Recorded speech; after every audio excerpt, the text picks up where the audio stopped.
Please welcome founder of Bloomberg LP and Bloomberg Philanthropies, Michael R. Bloomberg. Hello.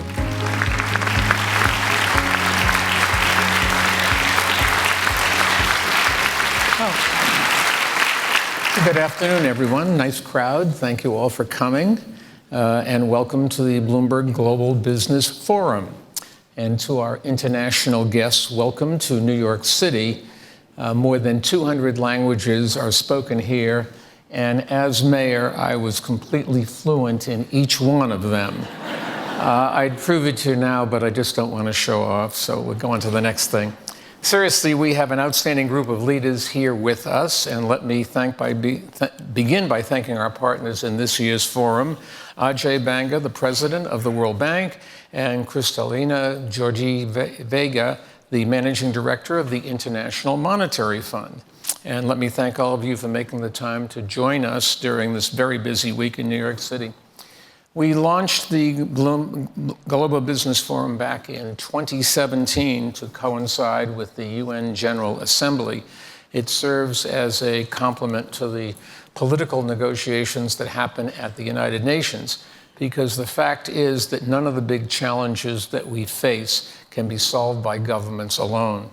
All of them require cooperation, not only across borders, but also between governments and businesses. And the more the two groups work together, the better positioned we'll be to seize opportunities to save lives and to improve people's lives.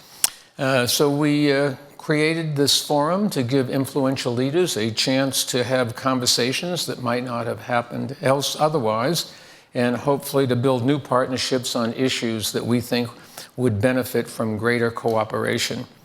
Now, there's no shortage of these issues. We saw in that video that just was played.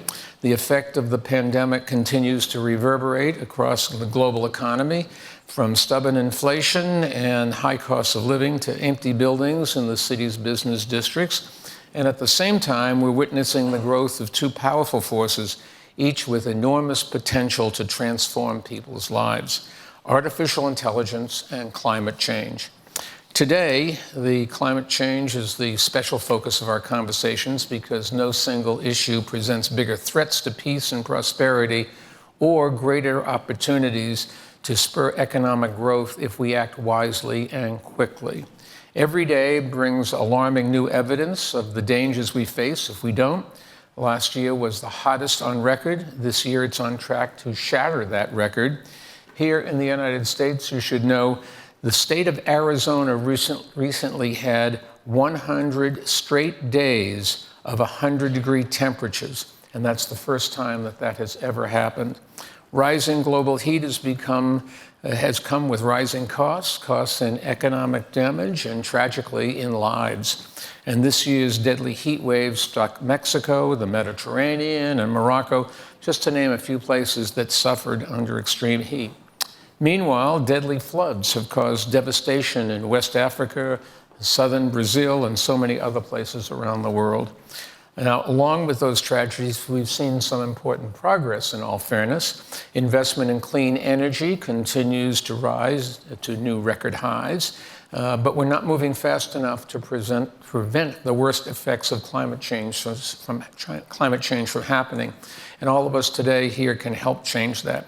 One way we can do that is by highlighting great ideas and then making sure that they find support and investment to scale up. And that's the inspiration behind an event we're hosting here this morning called the Earthshot Prize Innovation Summit. The prize was launched by Prince William, and Bloomberg Philanthropies has been glad to be a partner and a financial supporter since the beginning.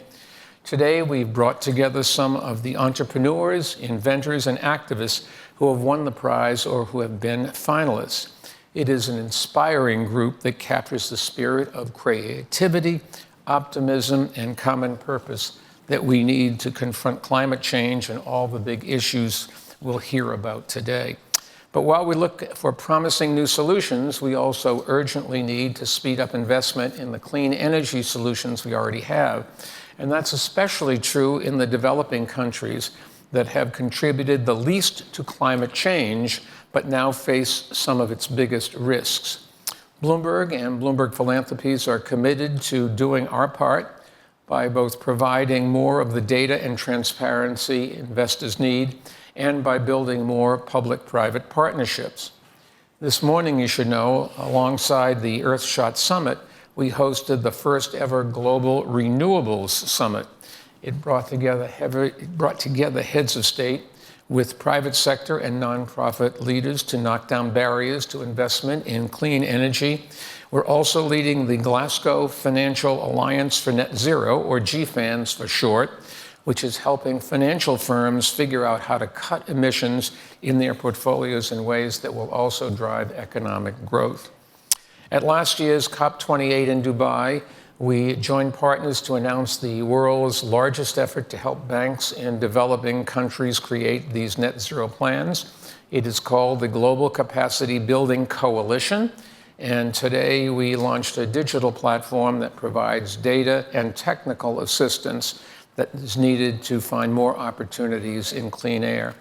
We also announced a major expansion of our net zero data public utility. It brings together data on corporate emissions in one place and makes that data accessible to everyone free of charge. That empowers people to hold companies accountable for making progress and reward those that lead the way. Now, there's much more to do, and today's a chance to make headway. We have a lot of great speakers ahead, including President Biden. But first, we'll hear from our partners in the Global Business Forum, AJ and Kristalina.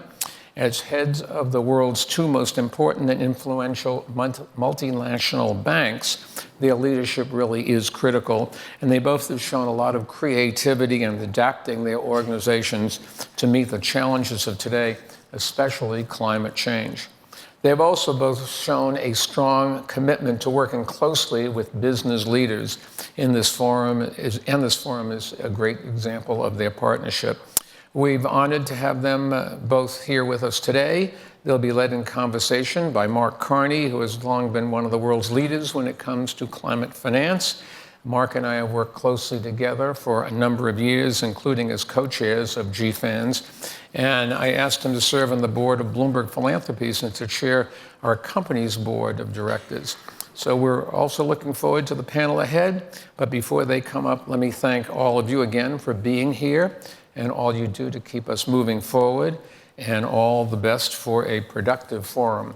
This is a problem that has enormous implications if we don't do anything. But the good news is, if we pull together and if we work very hard, we can make a big difference. We have in some places, but still the 100 days in over 100 just tells you what's really going on in this world. Turn on the television, you'll see the floods and you'll see the forest fires. You'll see the people falling over when they don't have enough water.